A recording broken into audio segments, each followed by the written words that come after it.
الحمد للہ رب العالمین والصلاة والسلام علی رسولہ الامین محمد وعلی آلہ واصحابہ اجمعین ومن تبعہم باحسان الی یوم الدین، اما بعد۔ سامعین کرام، یقیناً آپ نے نبی کریم صلی اللہ علیہ وسلم کی یہ حدیث سنی ہوگی کہ تباہ و برباد ہو شخص جس کے سامنے میرا نام آئے اور میرے اوپر درود نہ بھیجے۔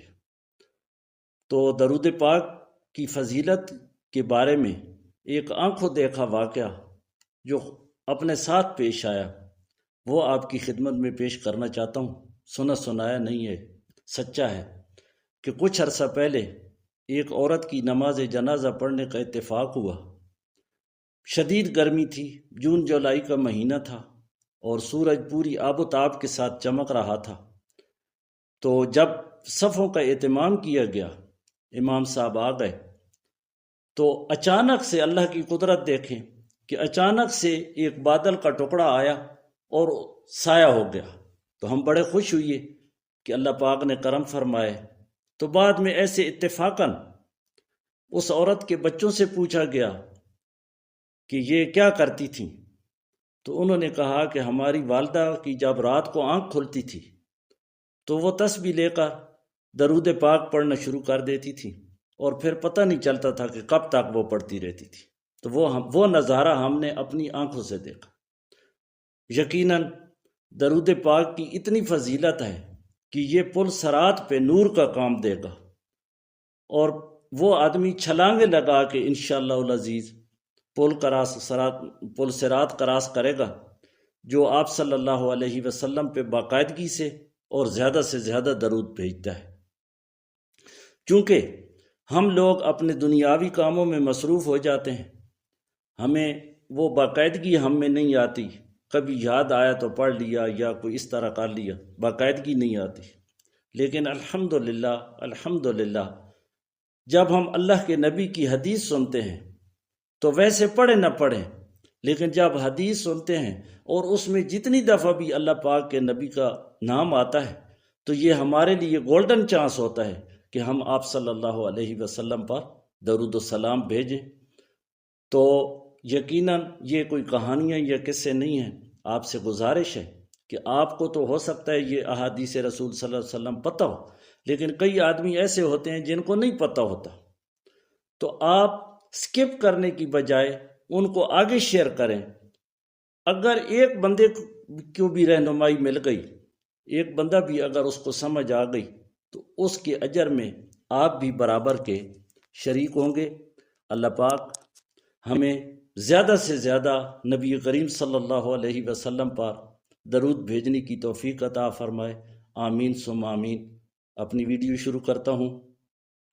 حضرت ابو ہریرہ رضی اللہ تعالی عنہ اور ابو سعید خدری رضی اللہ تعالی عنہ سے روایت ہے کہ رسول اللہ صلی اللہ علیہ وسلم نے فرمایا، قیامت کے دن ایک بندے کو لایا جائے گا، باری تعالیٰ اس سے فرمائے گا، کیا میں نے تجھے کان، آنکھ، مال اور اولاد سے نہیں نوازا تھا، اور چوپایوں اور کھیتی باڑی کو تیرے تابع کر دیا تھا، اور قوم کا تجھے سردار بنا دیا تھا؟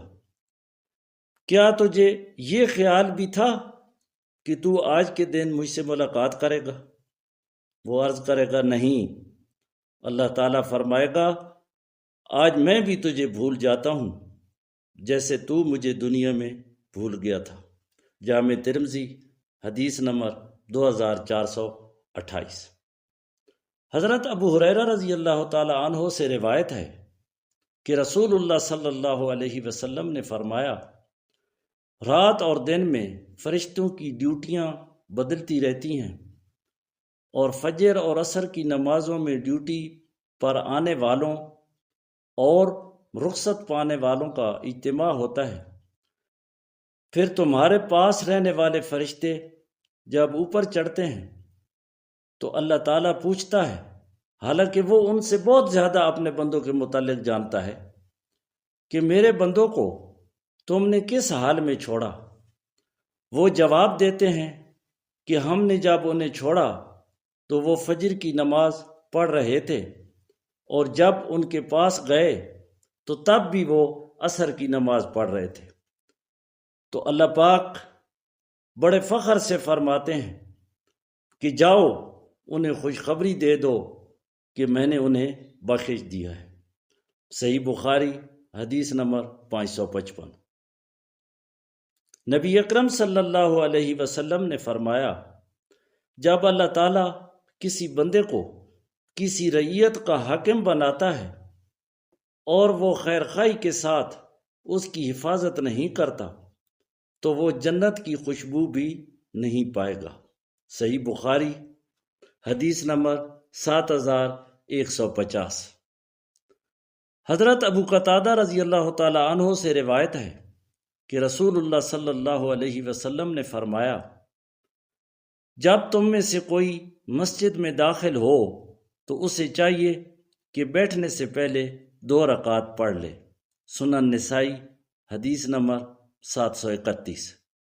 حضرت عائشہ رضی اللہ تعالی عنہا سے روایت ہے کہ نبی کریم صلی اللہ علیہ وسلم نے فرمایا، اللہ تعالیٰ کے نزدیک سب سے زیادہ ناپسندیدہ شخص وہ ہے جو سخت جھگڑالو ہو۔ صحیح بخاری حدیث نمبر 4523۔